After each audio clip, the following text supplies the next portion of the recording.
لو محتارة تعملي غدا ايه النهارده، تعالي اقولك على فكرة حلوة جدا هتنفعك فطار وتنفعك غدا وتنفعك عشاء. والله ما محتاجة جنبها حاجة، الولاد بألف هنا مش محتاجين جنبها غموس، لان هي دايبة دوبان زي ما انتوا شايفين. تعرف ان الكمية اللي قدامك دي واكتر كمان، الولاد ما شاء الله عمالين يسحبوا انتوا شايفينهم، ده كله من نص كيلو دقيق بس. يلا بينا بقى نشوف الوصفة بتاعتنا، واتمنى بقى ان هي لو عجبتكم ما تبخلوش عليا بلايكاتكم الحلوة. اول حاجة ده معايا نص كيلو من الدقيق. بصوا انا بجيب الدقيق السايب وضفت عليه معلقتين اتنين من السكر، عليها كمان باكت من الخميره، كمان هضيف معلقه صغيره من البيكنج باودر، واديهم بقى تقليبها مع بعض كويس زي ما انتوا شايفين بالطريقه دي كده. وهبدا ان انا اعمل فتحه اضيف فيها معلقتين بالعدد من الزيت، عليهم ربع كوبايه من السمنه، سمنه بقى نباتين او سمنه بلدي اللي موجوده عندك استخدمي. بعد كده نزلت بكوبايه واحده من اللبن، وهبدا ان انا اعجن زي ما انتوا شايفين. العجينه دي بضيف عليها بصوا لبن واحده واحده، ولو مش عندك غير كوبايه لبن واحده كملي العجن بميه عادي مفيش مشكله. هكمل بقى عجن في العجينه بتاعتي بالشكل ده لغايه اول ما خلاص اكتفت من السوائل. هبدا ان انا اخدها على الرخامه بتاعه المطبخ، وهبدا ان انا اعجن فيها بس اقل من دقيقتين اتنين، هتلاقي ان العجينه نعمت معاكي بالشكل ده كده. هرجعها تاني للبوله وهغطي عليها وهسيبها عشان تختمر.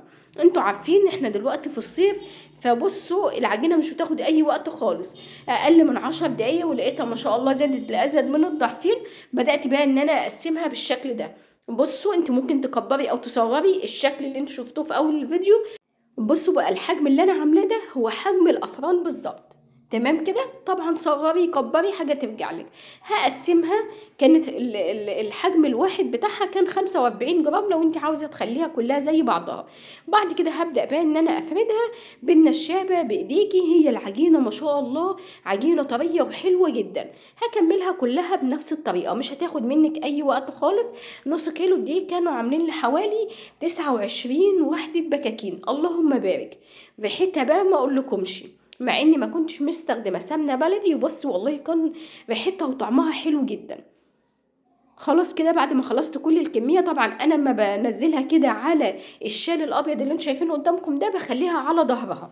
بعد ما سبتها تختمر لتاني مره لمده 10 دقايق بس، لان احنا في الصيف، لو في الشتاء سيبيها تلت ساعه.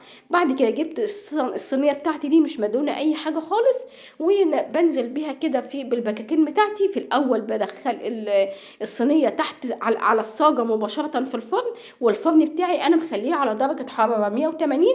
في الاول بدخلها على الصاجه، وبعد كده اول ما بتبدا تتنفخ معايا برفعها فوق واشغل الشوايه، تاخد معايا اللون الذهبي من فوق ومن تحت زي ما انتوا شايفين. وكنت بقى عاوزه اطلب منكم طلب، اي حد وصل في الفيديو لغايه هنا بالله عليكم ادعوا لي ربنا يشفيني، لاني انا بقالي كده 10 ايام تعبانه جدا مش قادره والله. انا بس بمنتج لكم الفيديوهات كده لاني بقالي في فتره ما نزلتش فيديوهات جديده، فقلت انزل لكم البكاكين القمر دي هتنفعكم جدا في الصيف. فبالله عليكم ادعوا لي بقى بالشفاء.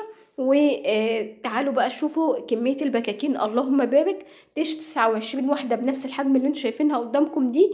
انا عملتها الصبح كفت الولاد فطار وغدا وعشاء، وكانوا مبسوطين بيها جدا. اظن بعد الطريقة القمر اللي انتوا شايفينها دي مستحيل تشتروها تاني من بره. وتسلم ايدك بقى يا لول.